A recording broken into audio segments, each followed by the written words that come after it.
Баршаңызға сәлем, менің каналыма қош келдіңіздер. Бүгін үй жағдайында осындай керемет дәмді фунчоза салатын дайындаймыз. Барлық заттардың грамм мөлшерін мына видеоның бетінде жазып қойдым. Осыған қарап дайындасаңыздар болады. Ендеше кеттік. Тапамызды отқа қоямыз, үстіне қажетті майды құйып аламыз. Май қызғаннан кейін ұзынша етіп туралған тауық етін саламыз.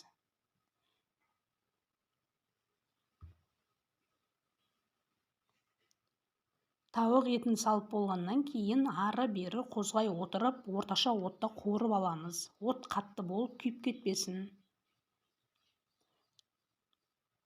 Видеоны соңына дейін көріп, осы салат ұнап сіздерді қайталап жасап жатқан болсаңыздар, және де ұнаған болса, міндетті түрде пікір жазыңыздар. Пікір біз үшін маңызды. Және де каналыма тіркеліп алыңыздар.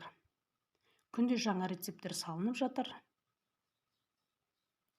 Сіздерге ұнайды деген ойдамын. Қазақша каналдың дамуына қолдау көрсетіңіздер.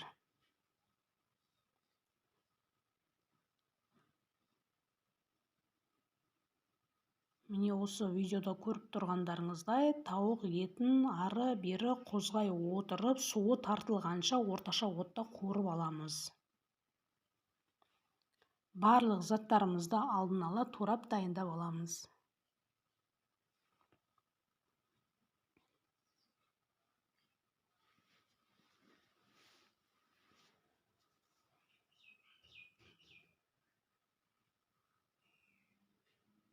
Осылай қызарғанша қуырып дайындаймыз.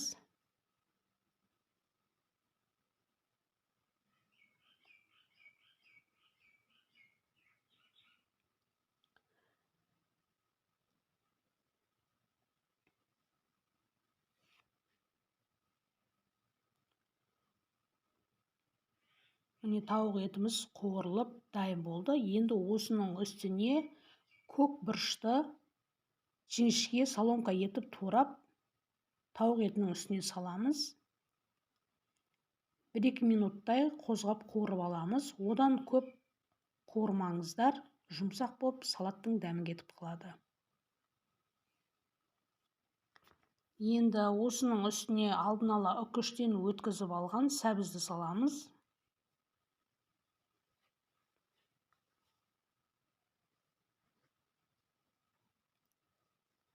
Бұны да жақсылап отырып араластырып, 5-7 минуттай қуырып аламыз. Одан көп ұстамаңыздар, сәбіз жұмсақ болып кетпесін.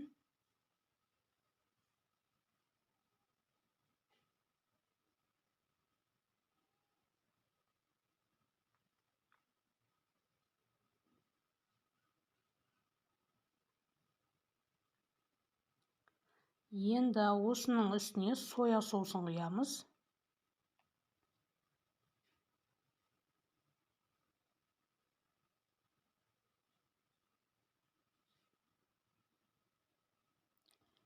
Және де кориандр дәмдеуішін саламыз.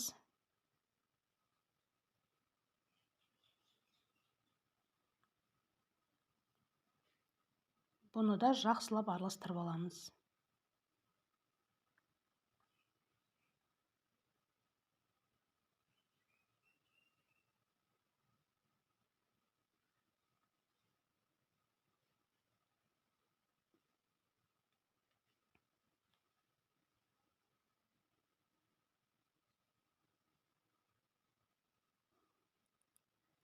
Енді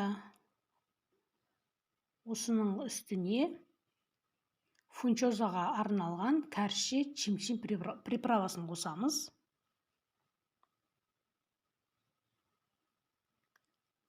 Салатқа ерекше дәм береді. Енді осының үстіне ұзынша етіп туралған қияр саламыз. Қиярды да ұзақ қуырмаймыз. Пісіп кетпеу керек.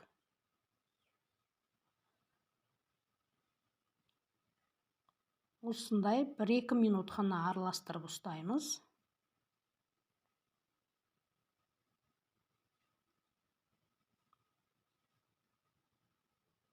Осымен қуырылған салатымыз дайын болды.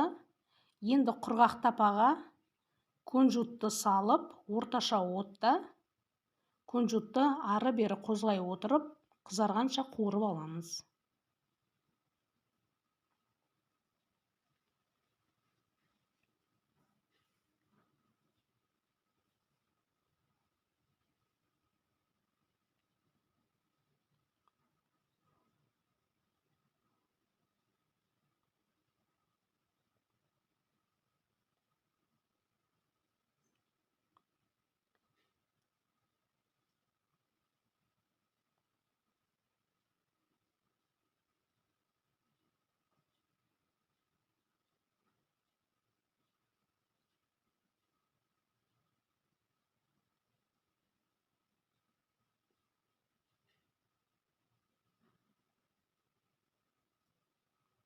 Күнжіт қуырылып дайын болды. Енді бұны салаттың үстіне саламыз.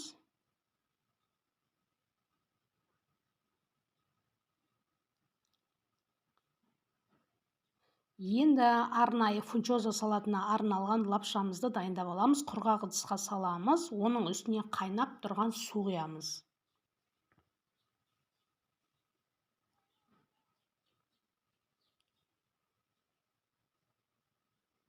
Батып тұратындай етіп су құямыз, және де бетін жауып, лапшаның піскенін күтеміз.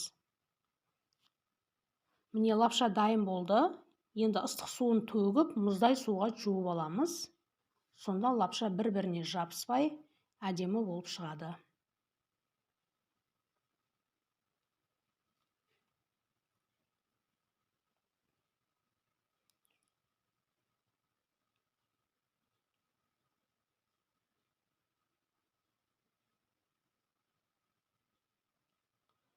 Лапшамыз дайын болды. Енді әбден суын сорғытып сілкіп аламыз. Лапшаны ұзын болғанын қаламасаңыздар, осылай пышақпен бөліп кішірейтсеңіздер болады. Енді үлкендеу ыдысқа саламыз лапшаны. Оның үстіне дайындап алған салатты саламыз.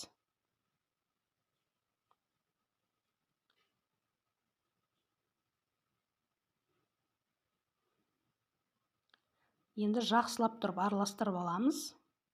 Міне осымен салатымыз дайын болды.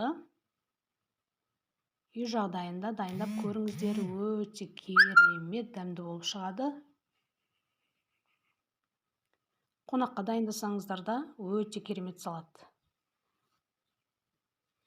Видеоның соңына дейін көргендеріңізге рахмет. Ас болсын.